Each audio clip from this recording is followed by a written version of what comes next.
Guys कुछ ही दिन पहले स्कैम 1992 वेब सीरीज रिलीज हुई जो कि स्टॉक मार्केट फ्रॉड से रिलेटेड थी ना। उसके बाद जीएसटी में ऐसा कोई स्कैम ना हो, इसके लिए जीएसटी ऑफिसर ने और जीएसटी डिपार्टमेंट ने हे गाइस, मैं हूं विवेक फ्रॉम फिनटेक्स प्रो, जहां पर हम बात करते हैं फाइनेंस एंड टैक्सेशन की। और आज की इस वीडियो में हम डिस्कस करने वाले हैं जो रीसेंट जीएसटी लॉ कमेटी की मीटिंग हुई है, जो कि आनंद फानन में जो फेक इनवॉइसेज और फेक आईटीसी को लेकर के जो लॉ कमेटी की एक 18 नवंबर 2020 को एक मीटिंग हुई है, जहां पर ये डिसाइड हुआ है कैसे उसको रोका जाए। और उसके साथ साथ डिस्कस करेंगे कि कैसे ये पूरा जो स्कैम है ये सामने आया है, इतने सारे रेड्स, मल्टीपल रेड्स की हैं जीएसटी डिपार्टमेंट ने। So without further wasting any time, let's get started.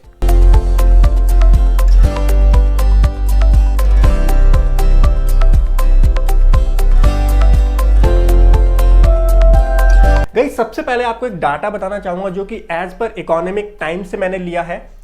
Last 1 month के अंदर अराउंड 2400 फेक फर्म्स जो है वो आइडेंटिफाई किए जीएसटी डिपार्टमेंट ने। डिफरेंट मल्टीपल लोकेशंस पे मल्टीपल फर्म्स है जो कि ऑपरेट की जा रही थी बहुत सारे मल्टीपल पर्संस के थ्रू, जहां पर कि अराउंड 48 पर्सन्स को अरेस्ट किया गया है, जिसमें से कि 3 चार्टेड अकाउंटेंट्स हैं और इंटरेस्टिंगली एक वुमेन भी इसमें इंक्लूड है।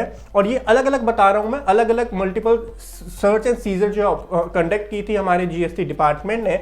और उसके साथ साथ 648 के अराउंड जो केसेस हैं वो रजिस्टर किए हैं जीएसटी डिपार्टमेंट ने।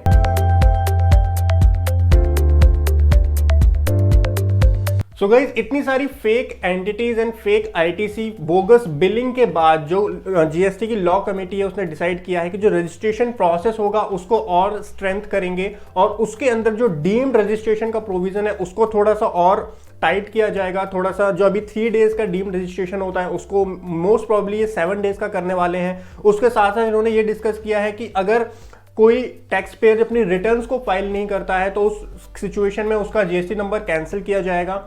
6 मंथ की जो पीरियड टाइम लिमिट होती है उसके बाद उसका रजिस्ट्रेशन नंबर कैंसिल कर दिया जाएगा। साथ के साथ और कई सारे इश्यूज को यहाँ पर इन्होंने टैकल किया है। लाइक कई सारे टैक्स पेयर्स जो है वो अपना पूरा का पूरा आईटीसी से अपनी जीएसटी लायबिलिटी को पे करते हैं और इनकम टैक्स के अंदर भी वो इनकम टैक्स भी पे नहीं करते हैं। तो उस चीज को भी डिस्कस किया गया कि 99% से ज्यादा जो लोग हैं, अराउंड 35,000 ऐसे टैक्स पेयर मिले हैं जिनकी जीएसटी लायबिलिटी 50 लाख से ज्यादा है पूरे ईयर की, लेकिन उस जीएसटी लायबिलिटी को उन्होंने 99% से ज्यादा आईटीसी से पे किया है। दैट मीन्स कैश में पेमेंट कुछ भी नहीं की है, सारा का सारा आईटीसी से एडजस्ट किया है। और गाइस जीएसटी के जो फेक इनवॉइसिंग और आईटीसी जो होती है ये जीएसटी के टैक्स एविजन के साथ साथ हमारा जो है हवाला की ट्रांजैक्शन को भी प्रमोट करती हैं।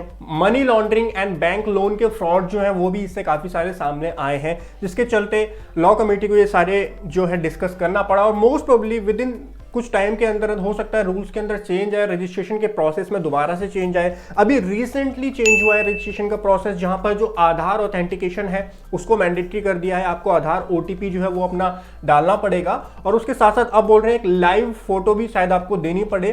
तो मोस्ट प्रोबेबली जो ये फेक फर्म्स हैं लोगों को पता ही नहीं होता। अगर आप इसकी मॉडस ऑपरेंडी चेक करेंगे, ये सारी जो फर्म्स हैं कैसे ऑपरेट होती हैं, तो फेक आईडी से, फेक पैन कार्ड से फर्म्स बनाई जाती हैं। जो उनके रियल ओनर होते हैं उनको पता ही नहीं होता कि उनके नाम से फर्म्स चल रही हैं और वो बोगस इनवॉइसेस इशू करते हैं, आईटीसी क्लेम करते हैं, आईटीसी का ट्रांसफर किया जाता है। सो बेसिकली ये पूरा रैकेट चल रहा है जो कि मल्टीपल लोकेशंस पर चल रहा था। तो जीएसटी डिपार्टमेंट पिछले 1 महीने से मल्टीपल लोकेशंस पर रेड मारी है, जहां पर इतने सारे जो है फेक इनवॉइसिंग के और फेक आईटीसी के मामले सामने आए हैं। गाइस अगर अमाउंट की बात करें तो इनका कम्युलेटिव अमाउंट 500 करोड़ से ज्यादा का आईटीसी जो है बोगस आईटीसी वो क्लेम किया हुआ है। गाइस ये था आज की वीडियो में, और जैसे ही इस पर रजिस्ट्रेशन प्रोसेस में कोई और फर्दर अपडेट आता है मैं आपको लेके आऊंगा। Thank you so much for watching, have a great time.